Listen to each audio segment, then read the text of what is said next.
omens must have looked pretty good for Wu Fat Kong when he left China to make his fortune. He was 15, able-bodied, and willing to work hard. 35 years later, his whole worldly fortune is here. His home, little bigger than a child's cot.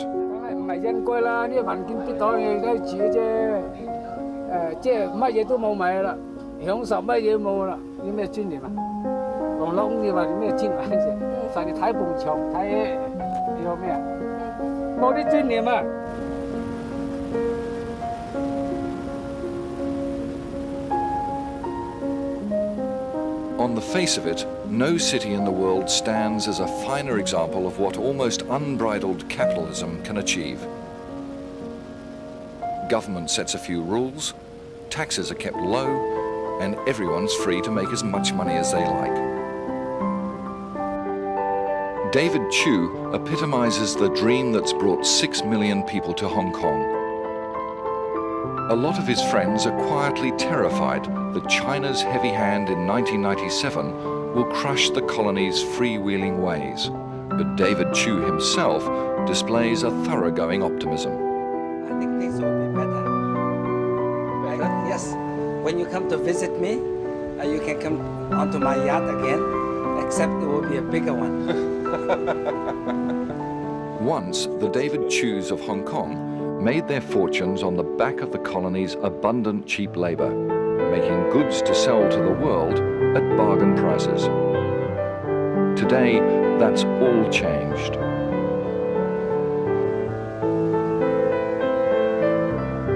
Property speculation and international deal-making is what it's all about today.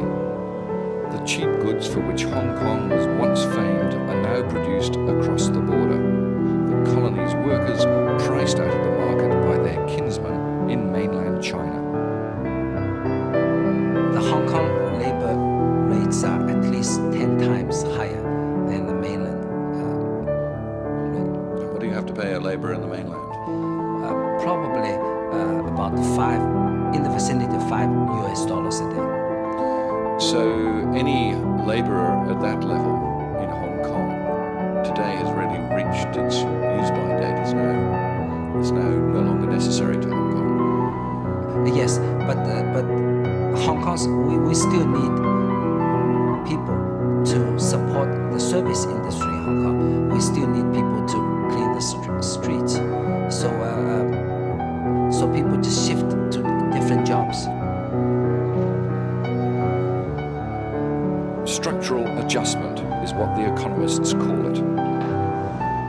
The hundreds of thousands of semi-skilled and unskilled workers and their families who can't adjust to their loss of livelihood are more likely to call it a disaster. Here in the showpiece of capitalist enterprise, the spectre of widespread poverty is looming.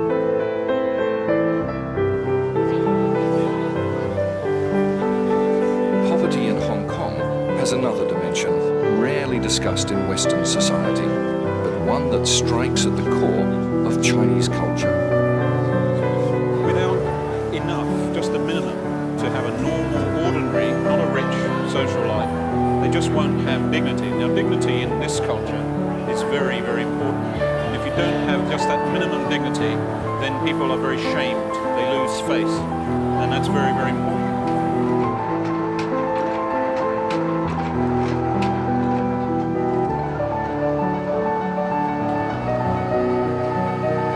It's people like Chung Mong whose dignity is disappearing. The very people whose sweat and cheap labor built Hong Kong into the place it is today. 20 years ago, he employed 30 people. Today, he's got 7.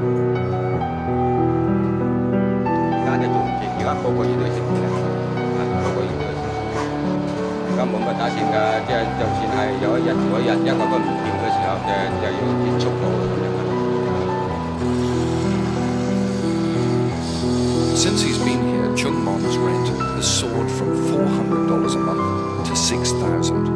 Inflation, recession, and China's cheap labor have ruined him.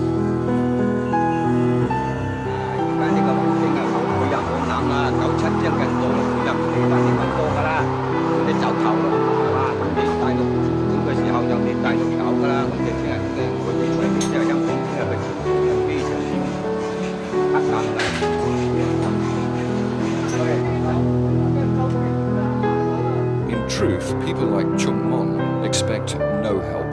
Not from the current British administration, not from the businessmen who once needed them so much, and not from China. The bleak truth is that the Chinese workers' state has no intention of squandering money on anything that smacks of social welfare. And in that, they have an incongruous accord with Hong Kong's capitalist elite. In Hong Kong, if we have a downturn, people out of a job. So without unemployment benefits, they're immediately willing to accept a job of lower pay. Do you understand what I mean? Because they have to make a living. So they're willing to take half wage immediately, whereas in Western society it will never happen, as you know. So we can sell more products. So the recovery is much faster. 你嘅要挺佬講嘅説話，紅鋪紅一半人講嘅説話，簡直都唔紅㗎啦，係嘛？你係咪咁講啊？ Chan and his friends while away the days as best they can. Thrown into premature retirement they neither envisioned, nor wanted, nor can afford. 你打工嘅咧，顏值永遠都係低嘅啊！你加咗20%，你命夠噏車。你係嘛？你打工嘅邊度夠生活？簡直都唔夠生活，佢根本上都冇紅咧，冇紅咧打工嘅諗過嘅啊！ They're amongst the 3 million people, half of Hong Kong's population, who live in cheap government housing. The huge estates began in the 50s, not as some philanthropic social experiment, but as a means to attract labour to Hong Kong while keeping wages right down. There's still no minimum wage, and there are no dole payments. They do not believe in raising benefits to an adequate level. They do believe that it's important to have poverty to encourage people to work. If you don't have a pool of poverty, people can't be encouraged to work for low wages. It's not very complicated. No, but that is, in fact, at least in Western terms, entirely cynical. I guess it is. I guess it is. At the bottom of Hong Kong's pool of poverty, you find the people known as the cage men. Hidden away above a Chinese restaurant, not far from the shopping paradise of Kowloon, is a hellhole for the broken dreams of Hong Kong. This is one of the cage homes in Hong Kong, and this one is the largest in the surrounding area. This flat is around 1,000 square feet, and there lives around 100 people here. I think these people cannot lead a dignified life in Hong Kong, and instead they are very hardworking individuals in the past. So we think that we can do more and we should do more. And loss of dignity is a very severe and serious thing in this country, isn't it? I think so, especially for the poor people. When our society first contact this group of people, we find that many of them, they just want to die or get suicide, and they have no hope in life. So it is a great tragedy for our affluent society. Today, the waiting lists to get government housing can be as long as 7 years. But some who've lived here for 30 years can now imagine nothing else.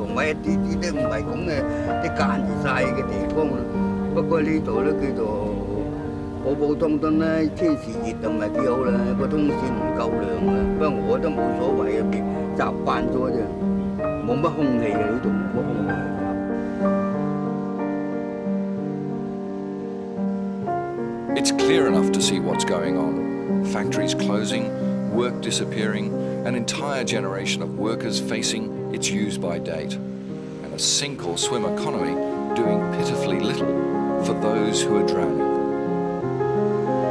I would call this an unholy alliance when you look at the Chinese communists allying with the Hong Kong big capitalists and the British government in ensuring that Hong Kong prosperity will go only to the pocket of a handful of big business elite.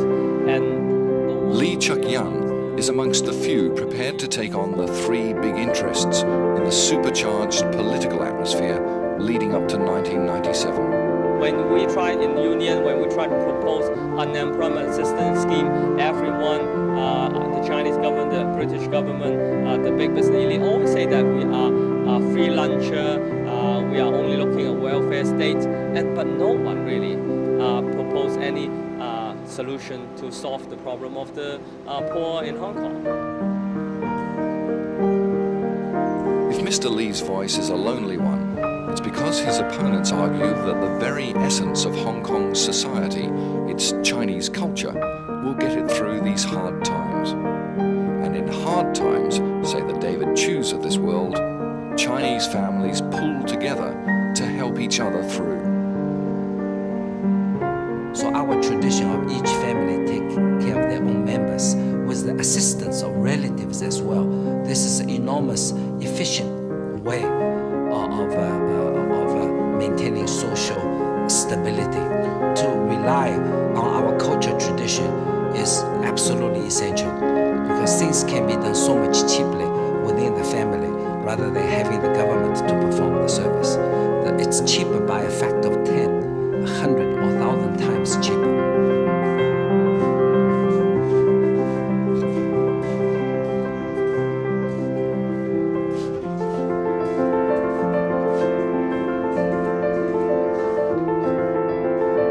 For those who've made it, and for those who still hope to, it's a view that rings with common free market sense.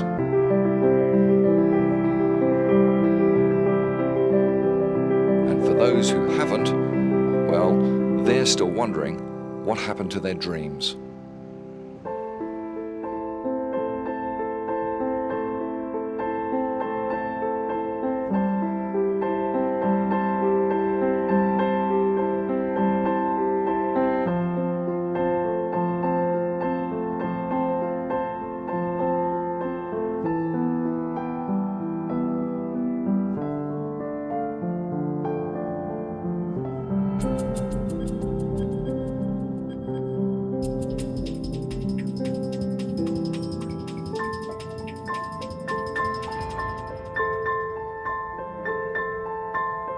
And over in Hong Kong, a popular art charity is highlighting the conditions of the island's cage men.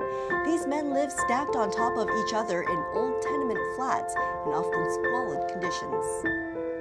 The Shoney Gallery normally deals with high-end Chinese contemporary works, but for Hong Kong's annual charity event, Art Walk 2009, the gallery is devoting its space to a rusty iron cage, or cage home, to raise awareness of Hong Kong's yawning wealth gap and social underbelly amid the financial crisis.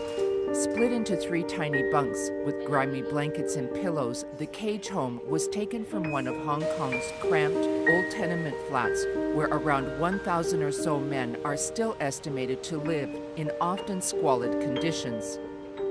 So a cage home is exactly what it is. It's a small area the size of a bed which is locked up when you go out, so it has a cage around it and all your possessions are inside. Art Walk donates its proceeds to Hong Kong Society for Community Organization, or SOCO, which works with the city's disadvantaged. SOCO says people with no access to public housing, such as many workers from mainland China, the elderly, and people with mental health problems end up in cage homes.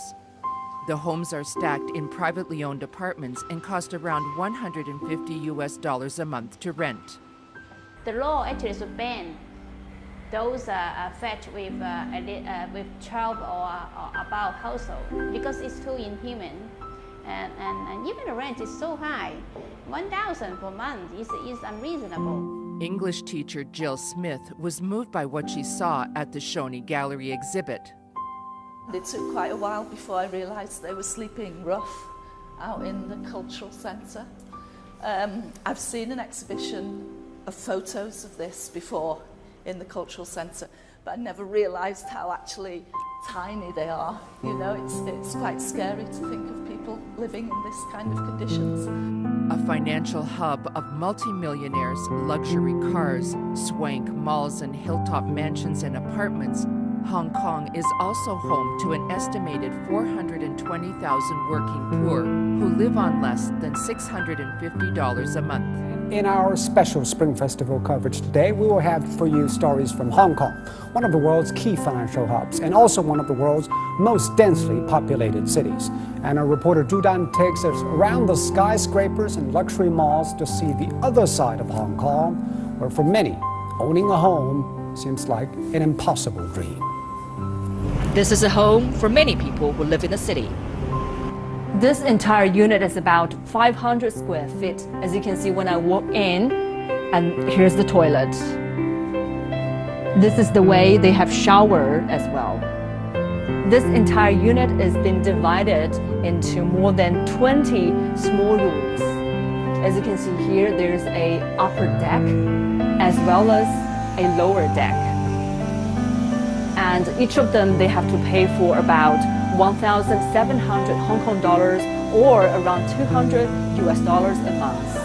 The average living space per capita in Hong Kong is almost 160 square feet. And for public housing rentals, it is 130 square feet of living space. It's not a lot of space, but still out of reach for many citizens. Ms. Chen lives in a 200 square foot space with his two sons and pays 4,000 Hong Kong dollars a month. That's around $500. Everything is either hung or packed there. This is where her young son does his homework.